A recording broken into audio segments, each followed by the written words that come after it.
Everyone, good afternoon. My name is Joanna Banowitz, and I am a graduate student at Grand Canyon University. I'm doing the Masters of Social Work program, and today I'm going to talk about the marginalizations that undocumented immigrants go here in the United States. We're going to explore the history of the marginalization. So here we will talk about the community that I chose. The community name is Living Undocumented, produced by Selena Gomez. This is a Netflix TV show in which talks about 8 families who are undocumented here in the United States as they navigate their life here in the United States, increase with the increasing immigration enforcement. Also, this documentary humanizes the struggles undocumented immigrants and sheds the light on the policies and systematic barriers affecting their lives. It also highlights the impact of deportation, family separation, and fear of legal repercussions. So I wanted to put a little picture here of the 8 families of the documentary. First, we have Luis in Kenya and their son Noah. They're from Honduras. Uh, Kenya was detained. She applied for asylum, but is denied. Therefore, she was placed in removal proceedings along with her son Noah. Then, when Luis, he came to the United States when he was 15 years old. He was living undetected by ICE, but then when he went to deliver Noah to his mom at the detention center, he was also detained himself and put in an ICE detention facility. He was detained about 60 days or so, and then he was released because he filed for asylum with the help of his 2 attorneys. Sometime later on, we have Ron. Ron came to the United States in 2001 with his wife, Karen, and his 3 children. The 2 youngest children were born in the States, but the oldest, Bar, she actually was born in Israel, and she came to the United States when she was only 6 months old. Bar, she has DACA, but also she still is scared about the uncertainty of whether she's gonna be, able to remain in the country, or also she's aware that she has to be more careful than normal people who have legal status because she cannot get into trouble as it can place her in removal proceedings. Also, we have, Bini. He's from Laos. He was a legal permanent resident, but then when he was younger, he got into trouble. He was uh, consuming drugs and he was selling drugs. Therefore, he was sentenced to 12 years in incarceration. After that, ICE came to the after his release, I showed up and said, you're going to be placed in removal proceedings. Therefore, your green card is going to be taken from you. You no longer are a green card now. And so now he doesn't have any legal status and he's waiting to be deported back to Laos.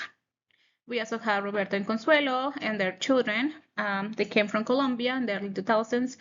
They fled the guerrillas from Colombia and the mafia cartels from there, as they were scared for their lives. We also have Maria and Miguel from Honduras and their 12-year-old niece. They also fled from Honduras because of the maras, the gangs that were, going on there. Also, Maria's sister was murdered, was killed, and so therefore she had to take care of her niece since she was a baby. We had Eddie and his U.S. citizen husband Tyler. He's from Mexico. He arrived here when he was a teenager. He arrived legally, but he did um, a false he claimed falsely claiming to be a U.S. citizen, even though he was only 14 years old. So he did not know what kind of document he had when he entered the United States. We have Amadou. He is from Mauritania, and there they still have slavery there, and so he came here in 1981, but he couldn't. His asylum petition was denied. Then he has to report to ICE every 6 months. but he was placed in removal proceedings and he is in a detention center awaiting to be deported back to Mauritania, even though they still have slavery there and his life will be in danger. I wanted to put this picture because immigrants are not criminals.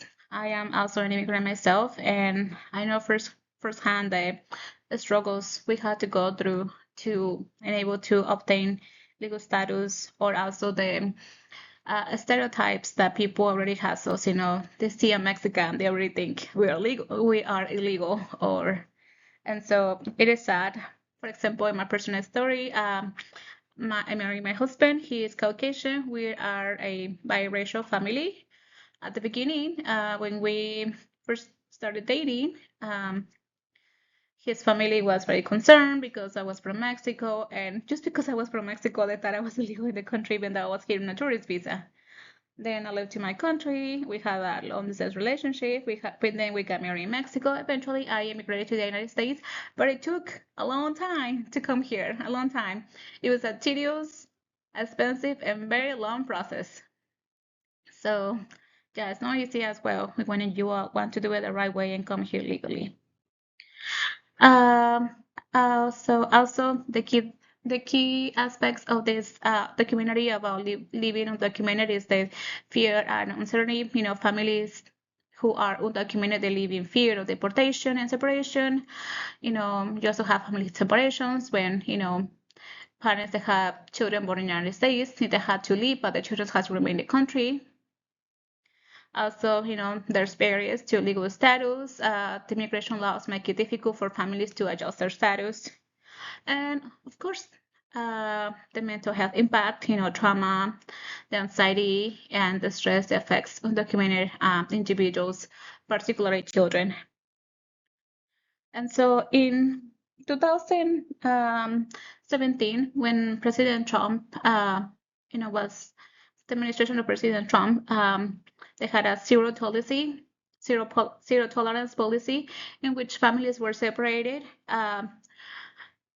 Whoever tried to seek asylum at the border, so they will be separated. Moms will be in a detention center for moms, and dads in a one for dads, and children in a detention center only for children. Which, can you imagine? That was just so heartbreaking, to have to after all the um, struggles you had to go through to come to the United States, past, because most of these people are from Central America. There's not really Mexicans now coming to the United States. It's mainly people from Central America who wants to immigrate and flee the violence in their countries.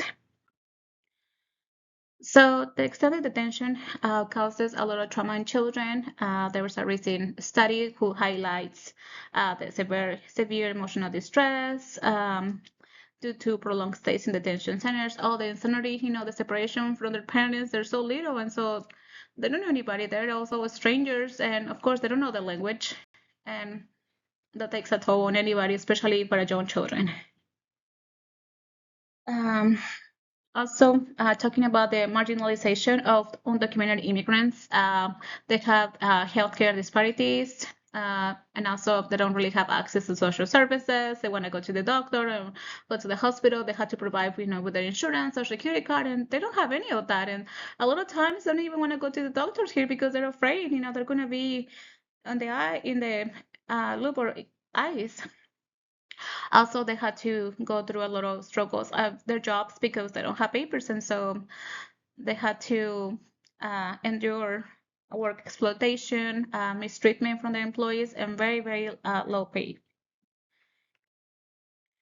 So there's a little time of the marginalization. We the one that we have 1924, the U.S. border was established. They had 1986, they had the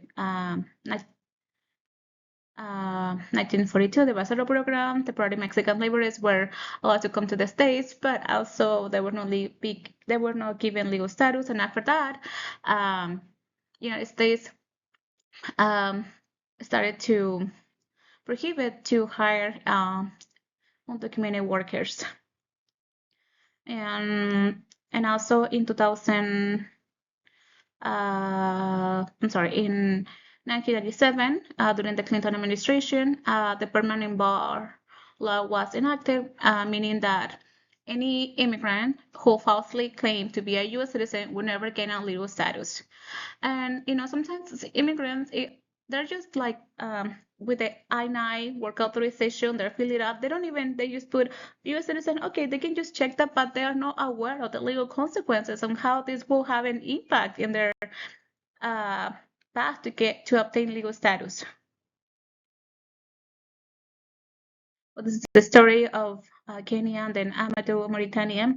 This is a little bit a picture of how the detention centers looks. So the tanks they call it tanks. It's like a cell with like around 40 to 50 inmates there, individuals, and the conditions are very precarious. They don't even know if it's day or night. The hygiene is not the best, and there's only a few bathrooms. They don't really get to go outside, and it's very sad and inhuman and cruel, and it's just not good. How we as social workers can support immigrants. We can provide them with mental health resources, advocate for immigrant students, foster job careers and development, and also inform immigrants about their legal rights and guide immigrant families to resources such as food and healthcare. Social workers must advocate for inclusive immigration policies, provide trauma-informed care, and for families affected by deportation, collaborate with legal aid and community resources to support immigrants. Before watching this documentary, I knew the United States have very strict immigration laws, but just seeing, the family separations and the fear that undocumented immigrants, go through is really, really heartbreaking, and I wish they had a path to obtain legal status here. Thank you for your time.